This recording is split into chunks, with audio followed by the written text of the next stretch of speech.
Welcome to the Decades of Design and Innovation talk with Buick Design Global. This is the 9th annual Cobble Beach Concours d'Elegance, and we're very, very appreciative to have you all here with the great weather we have here in Owen Sound, Ontario. We're here to talk about a great brand today, one of the oldest surviving nameplates in automotive history. A nameplate that's close to my heart too. I've always had a Buick in my garage, and here to introduce Bob Boniface, Director of Buick Design Global, and Sharon Gauci, Executive Director of Buick and GMC Design Global. And we'll give it over to you to say a little bit about yourself. Go ahead. Who goes first? I go first? Yeah. Well, thank you, David. A little reverb here. I'm Bob Boniface, Director of Global Design for Buick. I've got 31 years as a design professional. Started at Chrysler for 12 years, worked on Chrysler 300, Dodge Intrepid, Jeep Liberty, came to General Motors and worked on a lot of fun things, not the least of which Chevy Camaro, Chevrolet Volt, worked in Cadillac design for about 6 years, and I've been in Buick for the last 7 years now. So it's been a fun ride. And like Bob, I've been in the automotive design business since 1993. Obviously, I started outside of North America. I started my career in Australia. I actually started at Ford, went to BMW, Ford again, then I joined General Motors in 2004 and have been in North America since 2013. I've been fortunate that I've had opportunity around General Motors to be in multiple positions in design, whether it's color, materials and finishes or industrial design. But now I'm fortunate that I have oversight of both Global Buick and GMC Studios. Perfect, thank you very much. So Buick has been influential in vehicle design, starting off with Harley Earl, and a lot of you will know the Buick Y Job. We had this here a few years ago.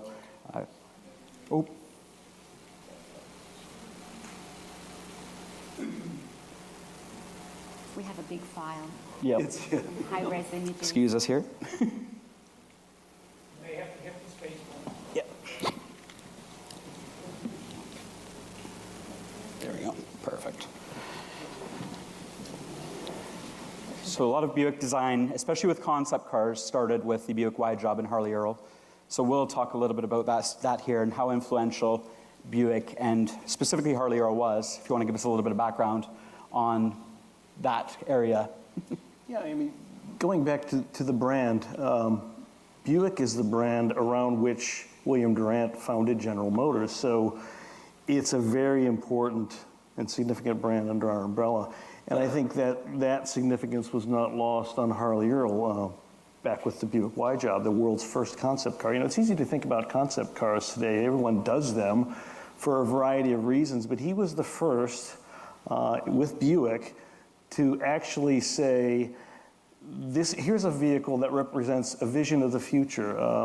That was a very novel thing at the time. So Harley Earl, you know, he created the business of automotive design. He was the first to use clay in the sculpting of the bodies rather than plaster and wood lath and things like that. So he was the leading edge of the frontier of automotive design, and Buick was where he did all of his most significant work, all of his most far-reaching work. So very special brand and a very special man, Harley Earl.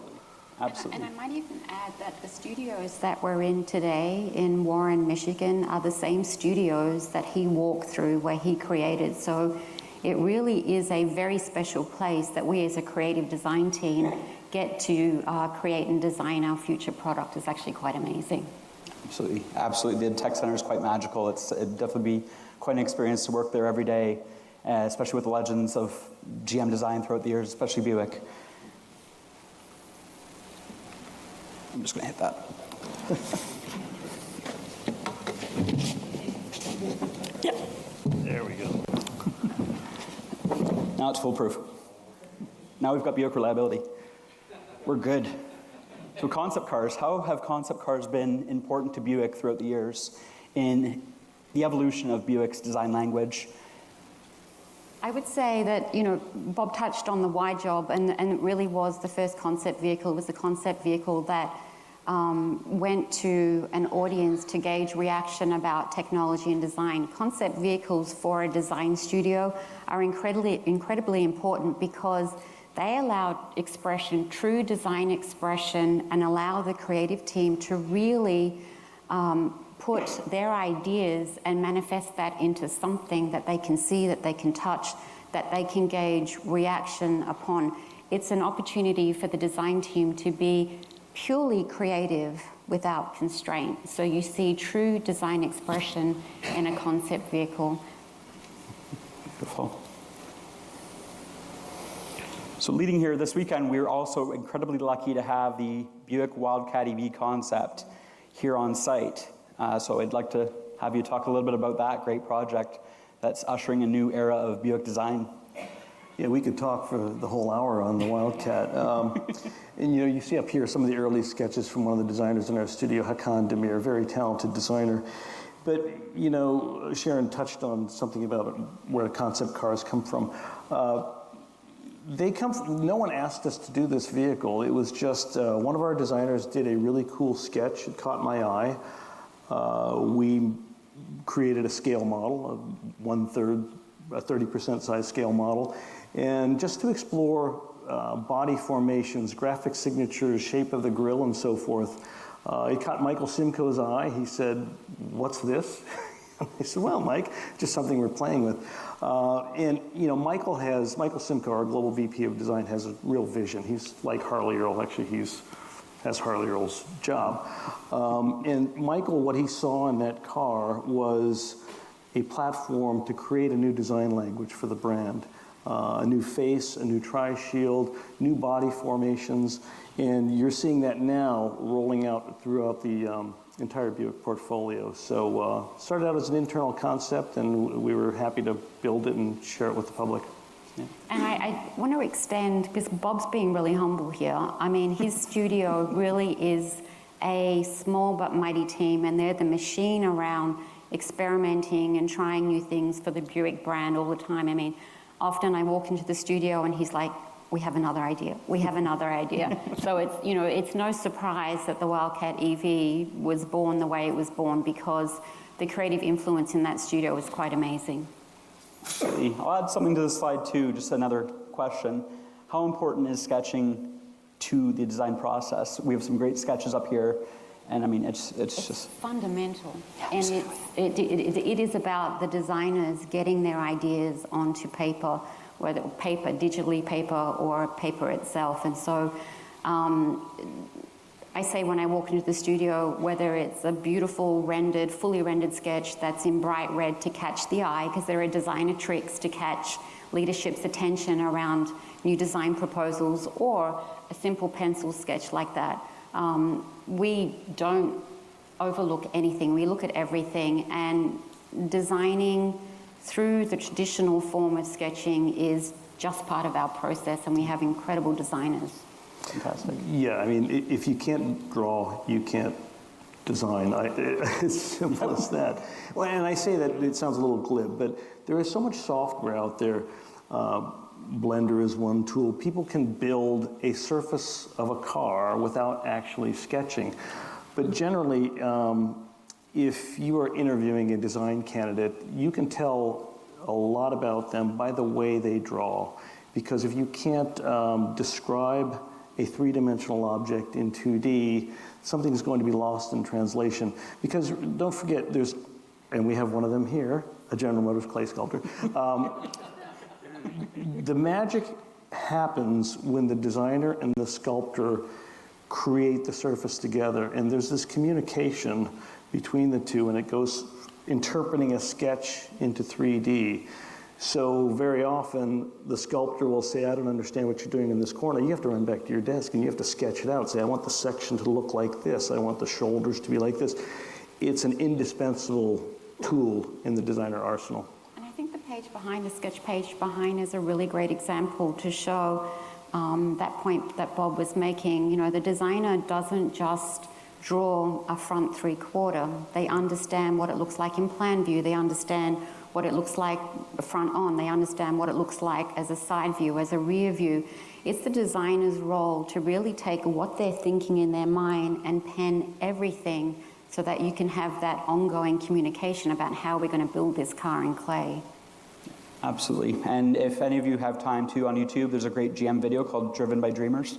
It's a great video that shows specifically the Firebird concepts, but that really harkens back to what we're talking about here and the ideations that are in designers' heads and how they put it on paper. So here's some more about the Wildcat EV. So the Wildcat EV, why was it developed as a coupe? I get asked that question a lot. To me, to a lot of us in the studio, a coupe is the best canvas on which to explore new design language. You think Buick, we're not going to do a supercar necessarily, we're not going to do a truck.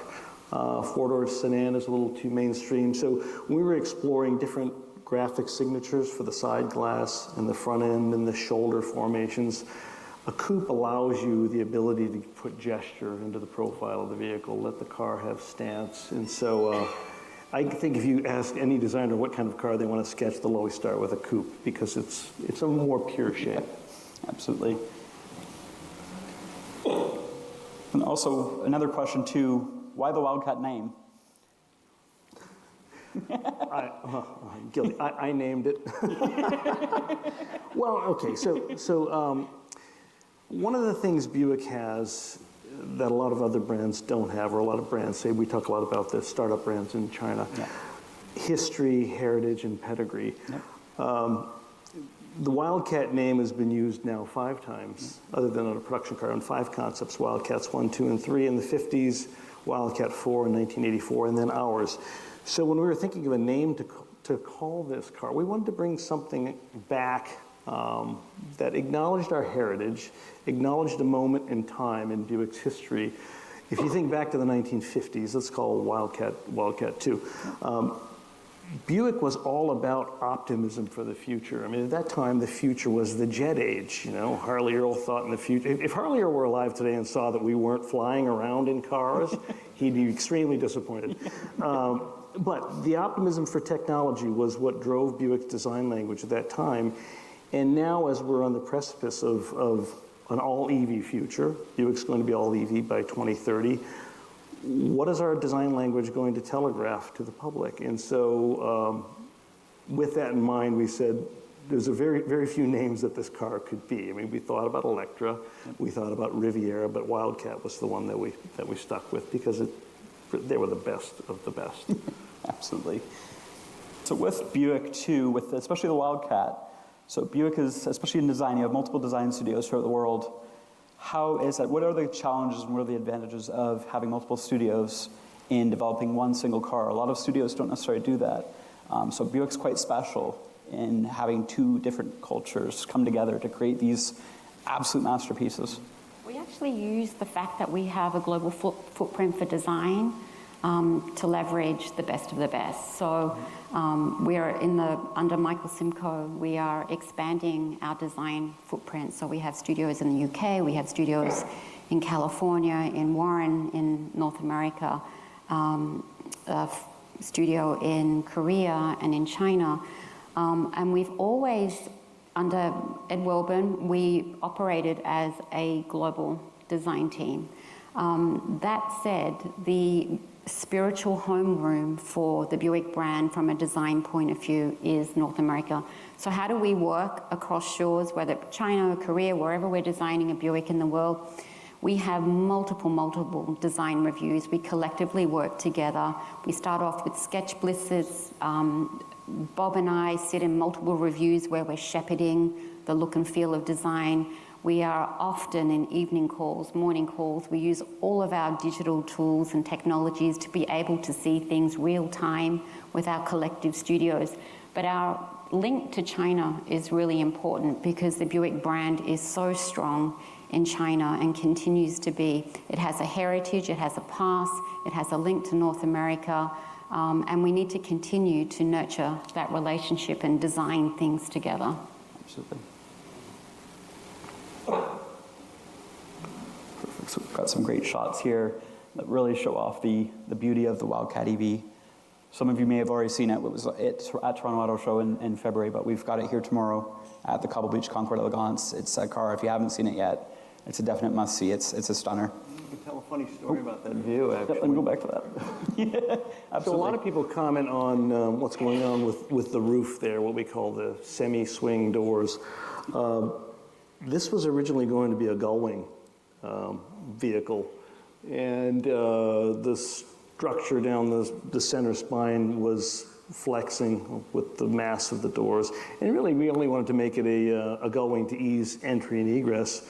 So as we were trying to figure out what our solution was going to be, the engineers were in the studio, and I simply asked, can you just pivot the roof panels to allow you to get in and out of the car? And the idea was born then. So, necessity is the mother of invention.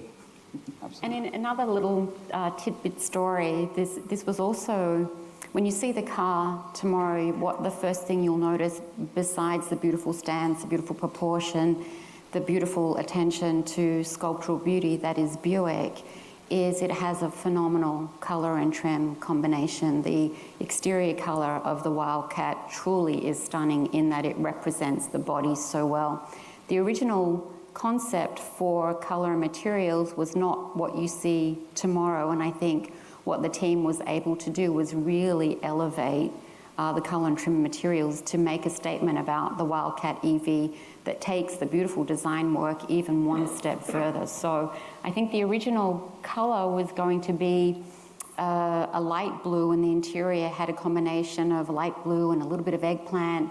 And at one point it was like, no, it needs to be really a neutral, beautiful exterior that can talk to the surface language.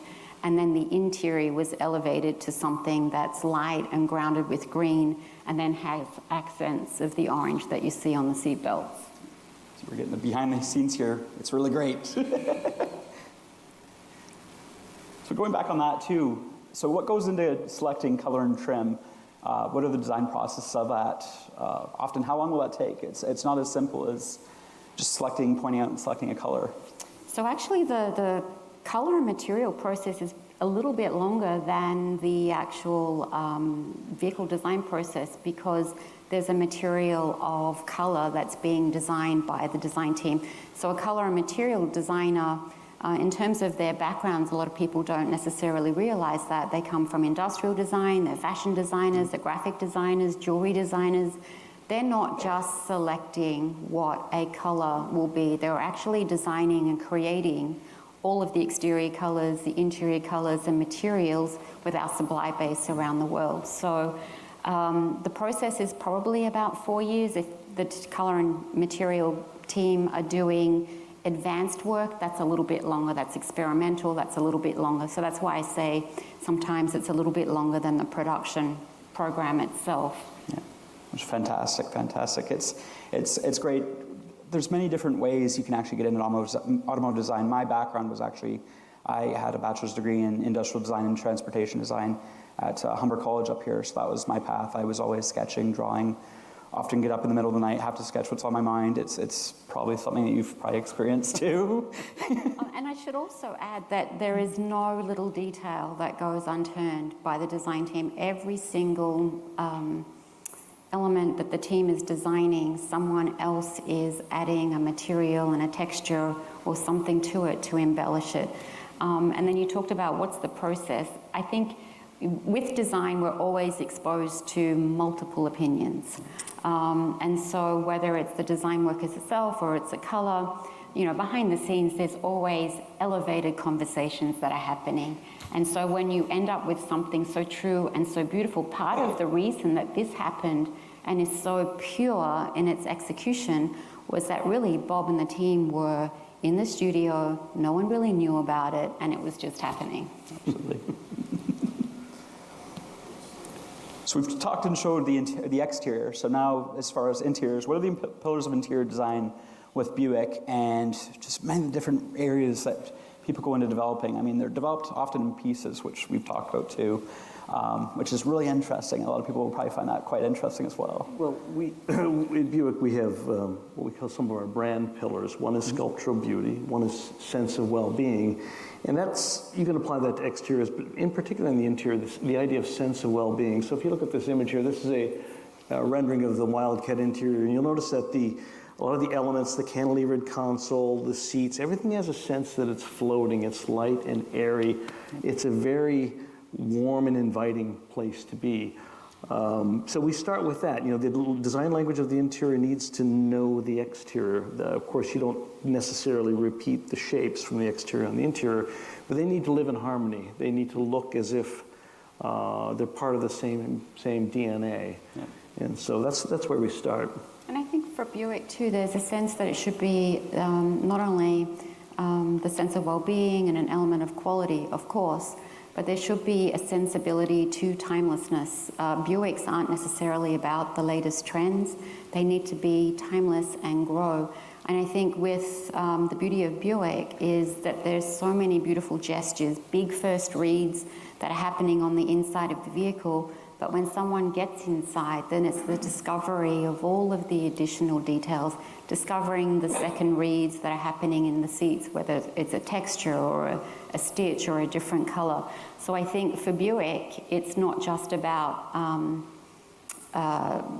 the first impression of the interior design, what the interior design offers in terms of technology, but it's also a comforting cabin, a cabin that cocoons the customer, and a cabin that can be discovered over time.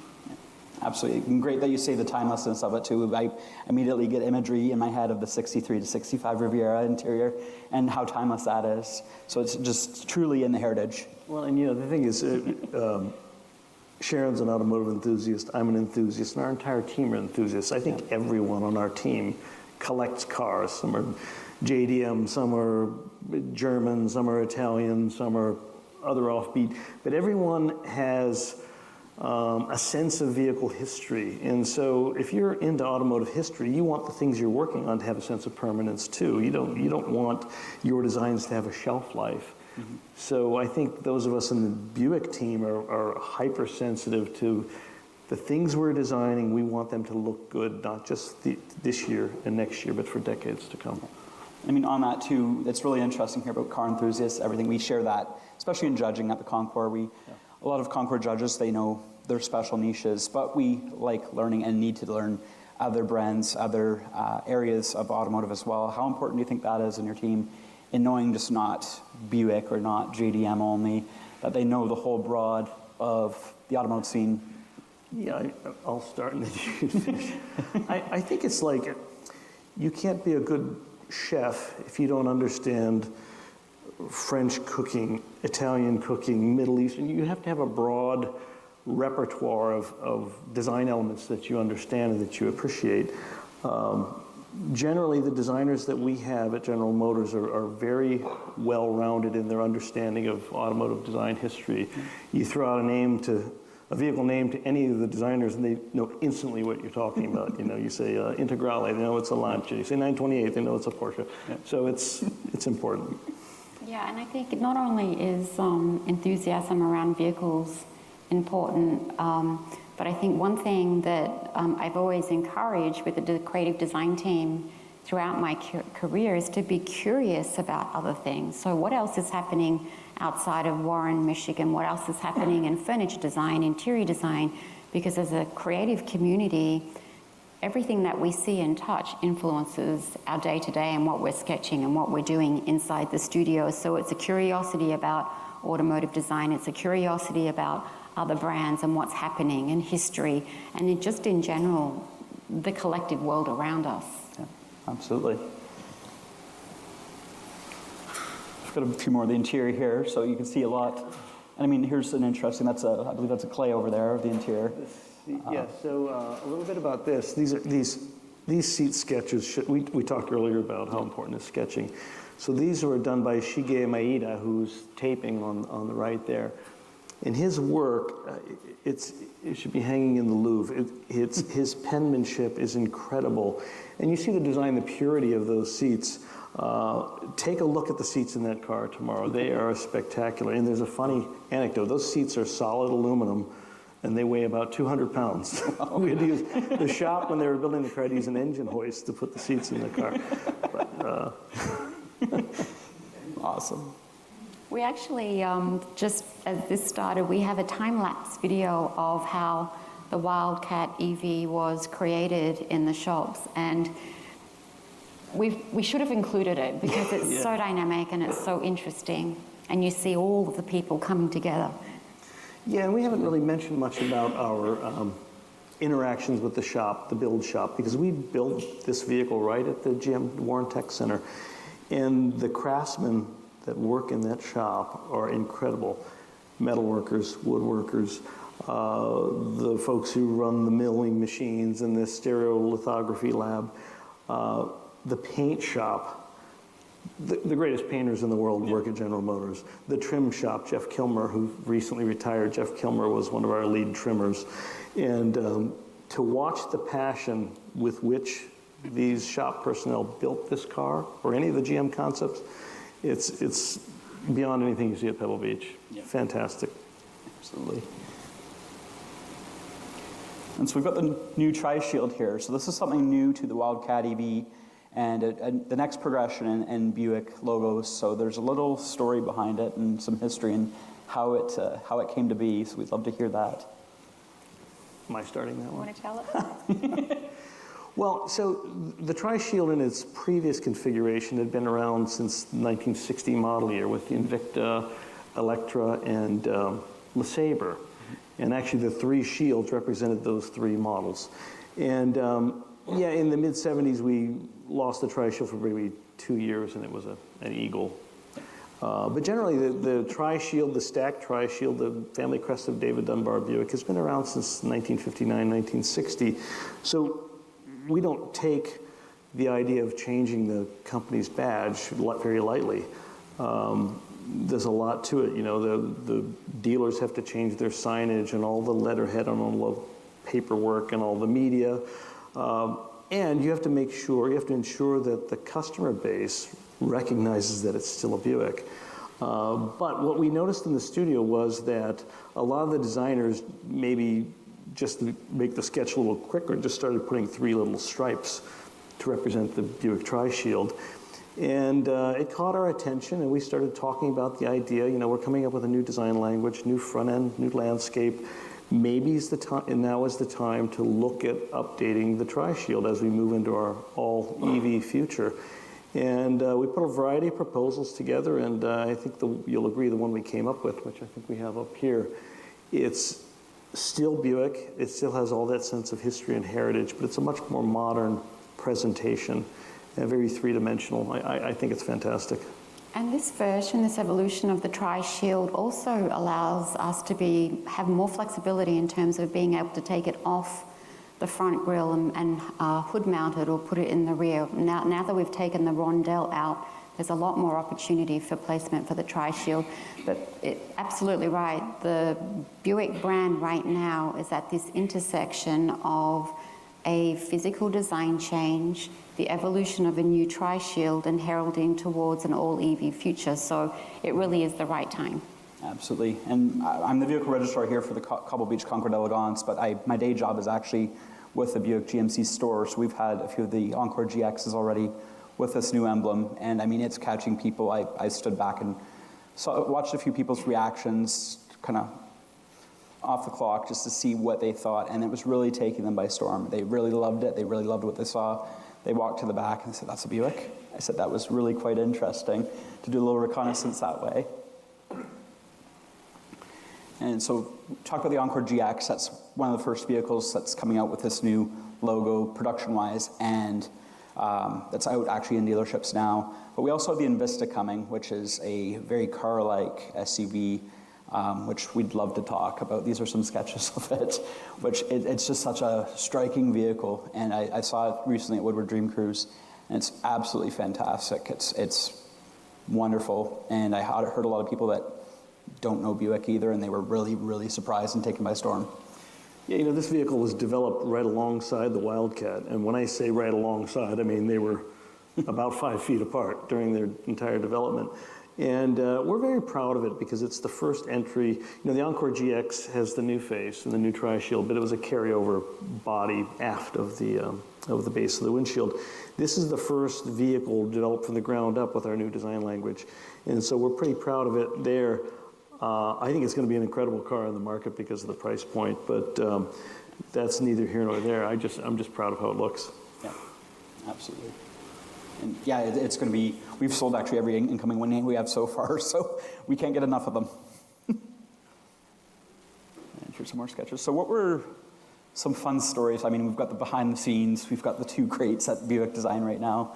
What are some behind the scenes stories or just interesting points that you had during the design process of the Investa? Well, this vehicle here, we didn't know what it was going to be. We knew it wasn't going to be an SUV, so one of the more interesting things for designers to do is when you first put paper to pen, or pen to paper on a vehicle whose configuration is still a little bit indeterminate, the profile of that roof line, knowing that it was a higher H point, as we said, the occupants sit up a little bit higher, knowing that it had to have a reasonable amount of cargo capacity, but it didn't want to be an SUV. Watching the designers grapple, like computers, coming up. So these are some of the earliest ones here. This sketch here was by Miljan Jevremovic, one of our designers, and he came out of the gates with this one, and we said, well, that's pretty cool. And we actually considered making a concept car proposal out of this. It never got off the ground, but we were strongly considering it. That's how strongly we felt about the design of this one. But yeah, I mean, when you're just replacing an existing vehicle, that can be dull in design terms. It's never dull in design, but what I'm saying is every designer wants to go after the next new thing. Yeah. And so this was one of those programs. Perfect. There's more there. So the future of Buick, it's interesting to talk about. You had mentioned the all EV by 2030. I've heard they bring back the Electra nameplate for that. As far as how is it working without nameplate, and also how is it working with EVs? Changes, it might maybe free you up in what you can do with the vehicle design. We'd love to hear some of that, of how it might free up a platform. And nameplate part? Oh, yes. I mean, bringing back the nameplate is fantastic to herald EV. And right now, in terms of how we create the nomenclature for each of the new products that's coming out, it's working really well. Well, we have the best EV name in history, right? Right in our toolkit, Electra. But you mentioned how does designing an EV differ, or how is it? And change the packaging. Yeah, change the packaging. So EVs still need to take in air. They need to ingest air to cool the battery, to cool the onboard electronics and so forth, but they don't need as much air. So we have more freedom on the shape and size of the grille. The EV drive unit packaging tends to be lower than an internal combustion engine plus the cooling module, so we're getting lower hood lines. Aerodynamics are front and center now, so you're seeing things like air curtains, devices that take air and underneath the headlamps and direct it around the front wheels, more crisp detailing in the rear of the vehicle, deployable spoilers and things like that. That's how the exterior is changing. But what a lot of people don't realize is on the interior, you get flat floors, you get more opportunities for storage, unique storage opportunities. You can, in some cases, move the HVAC case from the interior of the vehicle up into the motor compartment, freeing up space down aft of the firewall. Well, it's technically not a firewall anymore. So yeah, there are a lot of things, a lot of opportunities. Innovative composite usage to keep mass down. You can do different shapes that you couldn't do in steel sometimes. So a lot of novel things you can do because of the EV imperatives. And one thing to add that we're doing that's really line of sight for the design studio is in the EV space, there's so many different nameplates that we compete with. and so many other EVs are anonymous in terms of their front face. So, the Wildcat heralds to where we're going for the brand. And as far as Buick's concerned, we're still committed to making sure that our front face has personality, that we still have the character that's required to make it a Buick brand. Absolutely. So here's the production model. So we saw the sketches and the renderings and ideations. This is how it looks in production. We have one here, so you'll see it. Actually, we might even have two. I haven't seen the field yet, but we do have them on site tomorrow at Cobble Beach. I encourage everybody to take a look. They're quite nice. I'm very fond of it myself. Great job on it. Thank you. Cool thing about this, I'd add to it. Do you have a favorite portion of the production car? In Vista? Yeah. It's funny, all designers say the same thing. You work on a car for 2 or 3 years, and then it essentially goes away for 2 years as body sides are being tooled, plants are being ramped up for production. And the first time you see a vehicle that you worked on the road, you look at it and you say, what is that? And then you realize, oh, that's the car I spent 2 or 3 years of my life working on. And so I've had the opportunity to follow some Invistas, some early captured test vehicle cars on the road. And the 3/4 rear view, the car looks great in traffic. Yeah. And to me, that's the most important view of the car, the 3/4 rear, because that's the view all of us as drivers see on the road. You're not driving looking in your rearview mirror. You're developing your impression of a vehicle based on driving behind it. So getting the stance right, getting the wheel and tire to body relationship correct is really important, and I think we got it right on this one. Absolutely. And I think the fact that it looks more car-like is really spirited. And in the interior, there's this, really beautiful blend of technology with the big screen that's floating and grounded and anchored into a gorgeous instrument panel that's cradled with the doors. So there's been a lot of thought that's gone into the exterior, but in the interior as well, it is a really premium interior. Absolutely. So going back, we talked a little bit about Buick and Harley Earl and the Y job. So I wanted to touch on another famous Buick design director, Bill Mitchell, and his influences within Buick and how he may influence you in your design thinking, the design future of Buick, and he's legendary. It's with Silver Arrow there and the Riviera. Well, the 63 Riv, which, it's one of the most iconic vehicle designs in automotive history. It was originally going to be a Cadillac. I don't know if you all knew that. It was going to be a Cadillac LaSalle. Cadillac turned it down, and Buick picked it up, and the rest is history. And that is one of Mitchell's great. That and the C2 Vet, to me, are two of his greatest.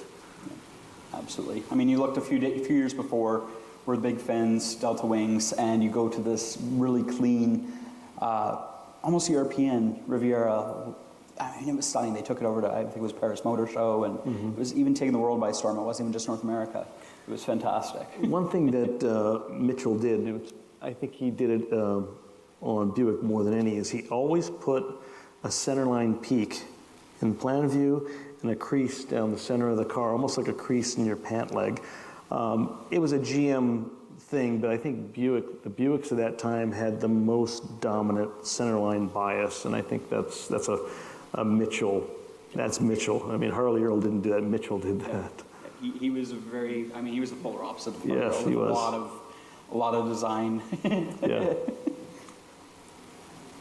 So an interesting thing here too, I know a little bit about Chris Oditini. He's head of GM Design Archives, and just talking with him, GM Design Archives, it's a great part of General Motors design. A lot of us don't see, and I really wanted to push and touch on this, and talk about how GM Design Archives, who are they, and how do they help you on your future products in influencing and providing some past.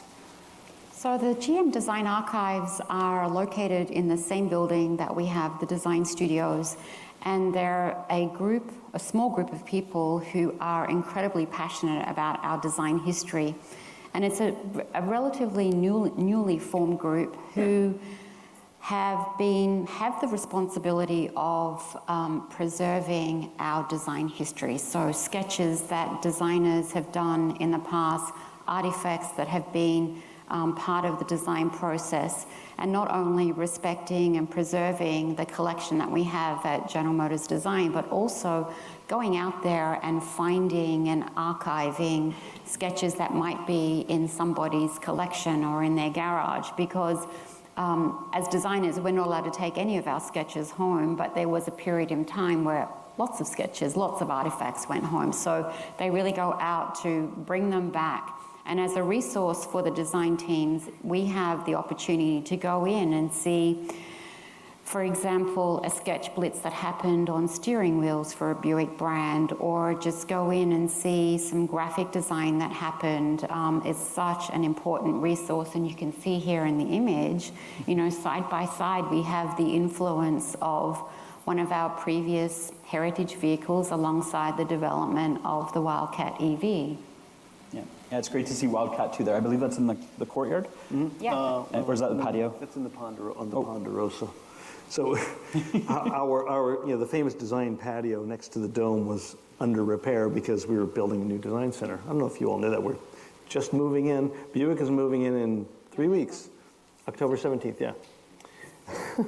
But anyway, the patio was torn up, so all of our reviews are on this area known as the Ponderosa. Yeah.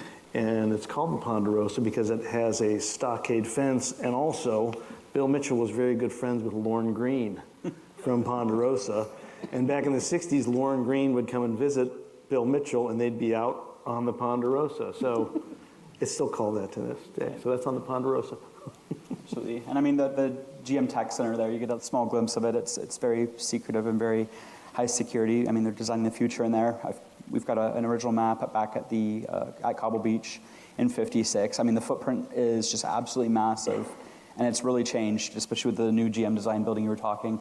That map is definitely not relevant anymore, or as relevant anymore. All the old historical buildings are there, but it's expanded a lot. Actually, the site is heritage listed. Yep. It's a historical site. It's Saarinen Design, Saarinen built. Yeah, if you're a fan of mid-century modern architecture, you really owe it to yourself to visit the GM Tech Center. It is it is ground zero for mid-century architecture. Yeah. It's incredible. Yeah, I had the benefit of visiting the GM Design Archives and the GM Design building this year at Tech Center, and I have to say, walking in the door, I actually teared up. It was very emotional. It's a very, very influential building and such a beautiful, beautiful piece of mid-century modern architecture. One of the best, I'd say, in the world. Yeah. And it's great to see. I mean, this slide here, actually, we should talk about. Just some of the interests. So we've got Wildcat 2 there, and you can see some of the cues of Wildcat 2, and they may have not even been intentionally gone over to Wildcat, but when you pair them side by side, you could start to see some reminiscence of Wildcat 2 and the design language. Yeah, the language they were using at that time was a low mouth, a body-mounted badge, high headlamps, and then some sort of bright treatment at the edge of the grille that tracks down the body side. And you saw that in Wildcat 2 up there.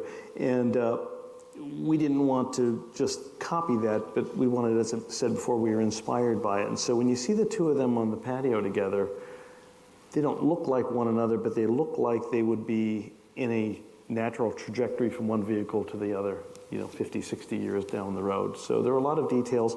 The Wildcat 2 that you see there as well, it has these 3 red striped tail lamp lenses that track over the tail fins. And if you look at the Wildcat concept, the 22 Wildcat concept on the lawn here tomorrow, it has 3 lamp strips that run up the sail panel. So it was a nod to our heritage without actually lifting it from that vehicle and putting it onto the new one. Absolutely. So going back to a personal question too, some of your design favorites, do you have any Buicks of the past that are, personal favorites, or even something you could say just really influenced your career or design language, or? So for me, I always go back to the Y job. It is such a pivotal vehicle, not only in terms of what it meant for being the first concept vehicle, how it influenced future Buicks going forward, but because it really was the start and invention of the design process that we know today. And it's the same design process that every other OEM users. So I think that that vehicle for me is really a significant vehicle. It was a watershed moment in our business. I think some of the other ones up here, we talked about the 63 Riv. We have the 49 Sedanette, which I think was the first post-war design by Buick to be revealed to the public. And, you know, the streamlined, modern shapes of that vehicle were really significant, very much in the general GM design idiom. But then, of course, the Century here with the sweep spear and the Ventaports, I mean, what an iconic, I mean, that screams Buick. For decades, the sweep spear and the Ventaports in the front fender, I think it was 30 years those details stayed on. So that's a really important one for me. Yeah, absolutely. I mean, I'm probably similar to you too. I can't pick one. There's too many. It's like your favorite child. Yep. You can't pick just one. Ask me my favorite car, I'll write you a novel.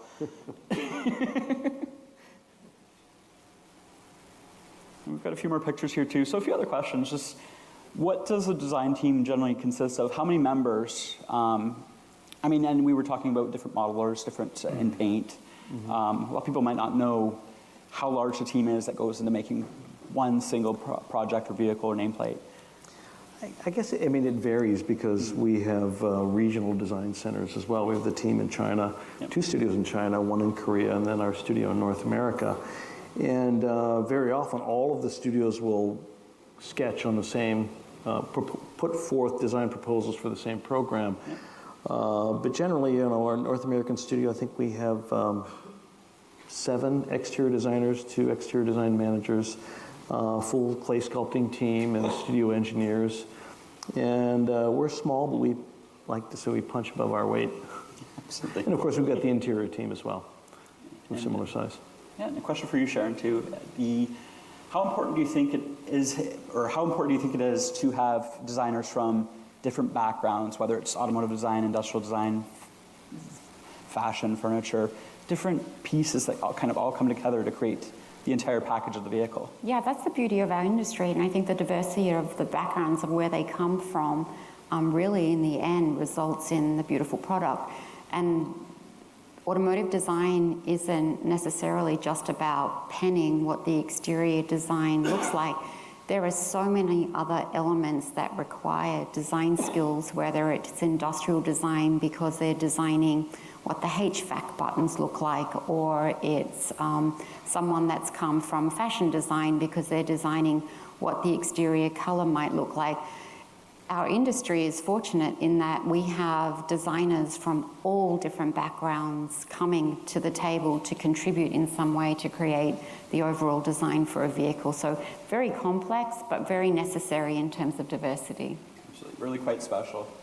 And so I think we probably want to open up the floor a little bit too, see if there's any questions in the audience that you might have for Bob or Sharon in terms of, see one gentleman there.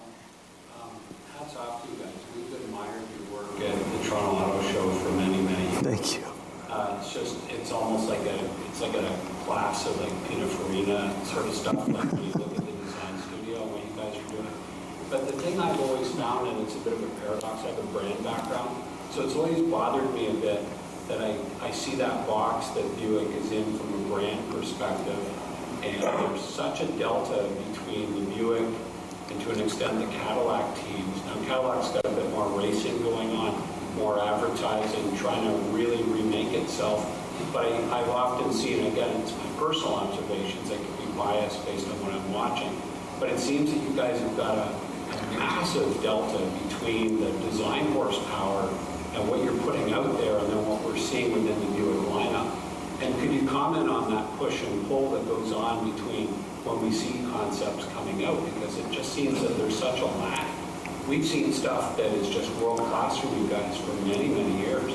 And then you see, Enclave is okay and stuff, but you have a real tight box that you're in terms of what the dealers and the marketing guys need to put out to that segment of customers and the personas that are buying.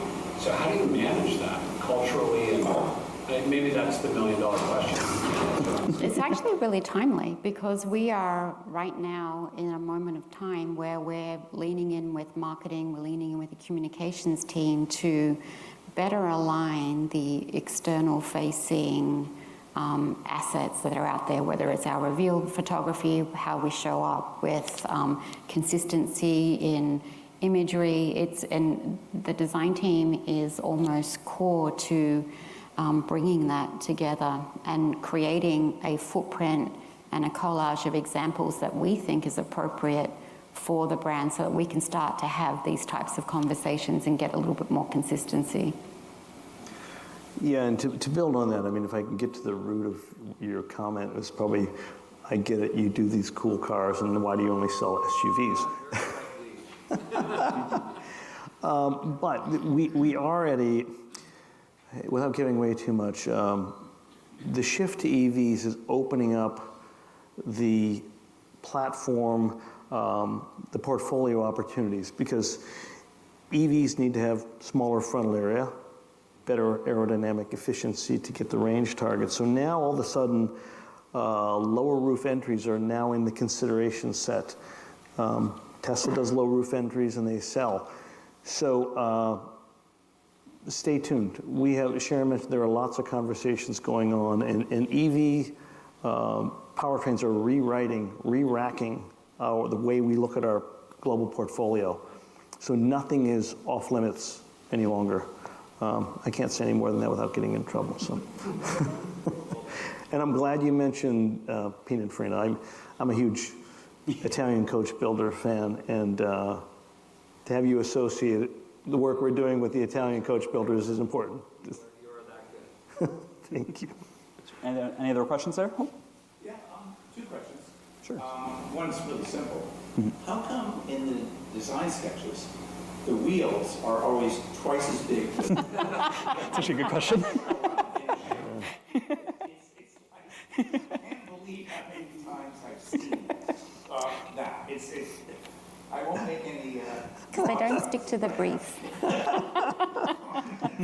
Well, it's like, why do people keep doing that?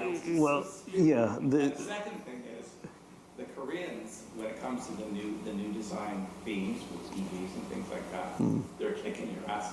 You guys have to get your people above you who are afraid of, Mr. and Mrs. Middle America, of walking out of the showroom when they see something radical. You guys have got to kick them in the ass so that they don't stop you. Because I know you're great designers. I know you're great designers. But somebody is stopping you from being competitive. End of story. Yeah, I guess that's an opinion. I don't share your opinion, but I respect your ability to have that opinion. Let's talk about the wheels thing, actually. Let's do something less controversial. So every designer sketches the vehicle in the abstract, and they always sketch the biggest wheels. But I will say this, now 22-inch wheels are everywhere. 24s are coming. That probably wouldn't have happened if designers hadn't pushed for that. Yeah, a lot of that's because brake packages have gotten bigger, but a lot of it had to do with aesthetics, and the customers eat it up. People love big wheels.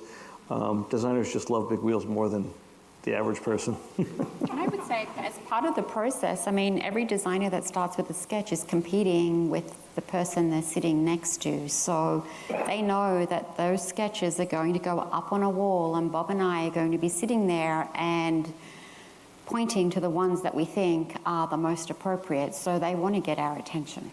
And we don't alter these sketches to have presentations. So we're showing truly what was going on in their minds. And You guys know they're not aerodynamic, they're not energy efficient, and they change the frontal drag factor of the car and all that kind of stuff. But at this point in time, we're looking at design. yeah, it's just a sketch. So about wheel size, and we talked a bit about sketching.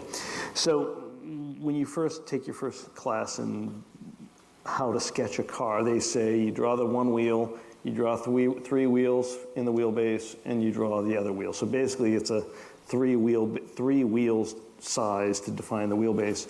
And it's always been that way. If you go back to the 1950s, say a 57 Cadillac had a 15-inch wheel, but it had a 3-inch white wall. Yeah. So basically you had 21 inches of light and then black. Well, a 20-inch wheel reads 20 inches on the face. So we're doing the same graphic size that they did back in the 1950s. There's always been this they wanted bigger wheels back then, they just didn't know how to do it. Perfect. And we've got time for one last question. Yes, do you see AI having a place on new design teams? We are discovering AI right now. We are using some AI, but we're also understanding how is AI going to become part of our process. Like for your drivetrains, for example. That would be a good application for that. Potentially, yeah. I would hate to see AI ever take the place of the actual design and styling of the vehicle. Time will tell, but I still think there's purity in the human side of it. Yeah, yeah, It's going to be in the system for you. It's yeah, going to replace you. right, It won't replace the heart, the soul, the passion of the designer. yeah. Absolutely not. But yeah, we've got a great field tomorrow. We've got 23 Buicks within the Concours. The new Wildcat EV, new Buick lineup is there. We've got a few great cars, 70 GSX, the Mitchell Buick, the 56 Century X, the 51 GM LeSabre concept has never been up to Cobble Beach yet. It is here, so stay tuned. Tomorrow's going to be a great day. We definitely want to see you there on the field.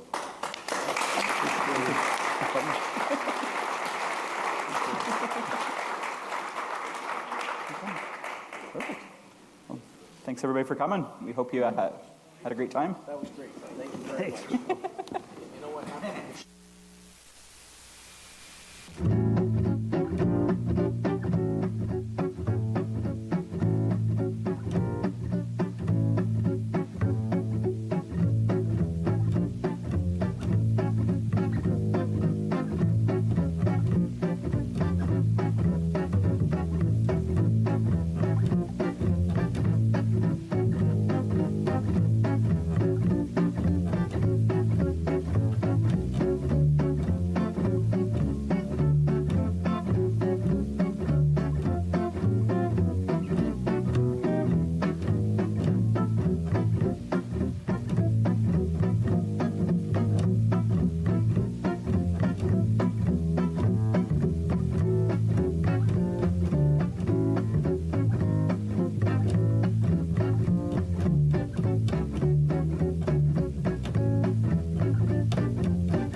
This program is brought to you by Ignite TV. Now you're in command. Visit Rogers.com for more details.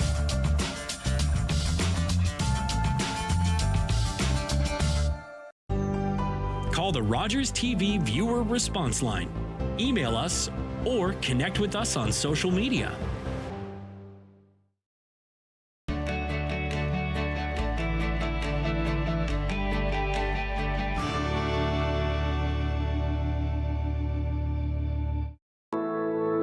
My Uncle Cheney was one of over 150,000 Indigenous children that were taken to residential schools between the 1800s and 1996. My uncle ran away from school wanting to get home to his mom and dad, and sadly he didn't make it and died of exposure. When Gord Downey found out about my late Uncle Cheney's story, he wrote Secret Path, a series of poems that became an album, then a graphic novel, a documentary, and a concert. Gord met my family, and together we formed the Gord Downey and Cheney Winjack Fund. Together we are sharing Secret Path and other reconciliation resources with legacy schools, setting up legacy spaces across Canada, and hosting events like Secret Path Week to inspire all Canadians to engage in reconciliation. Before he left us, Gord asked us all to do something. You're going to figure it out. Will you join us? Together we can make Canada a better place. Up on the next Grey County Life, we will be talking to Christine Pompeo from the Meaford Scarecrow Invasion about their upcoming event. We'll also be joined by John Farmer from the Canadian Mental Health Association to talk about a new program. And Renee from the Owen Sound Animal Shelter. For 25 years, you've been helping to make our roads safer by doing the right thing. You've been the designated driver, you've stayed over, called home, you've called a cab or a friend, and planned ahead. Let's keep doing the right thing. Support sober driving by getting yourself and your friends home safely. Do the right thing. Visit arrivealive.org to find out more. Arrive Alive. Drive sober.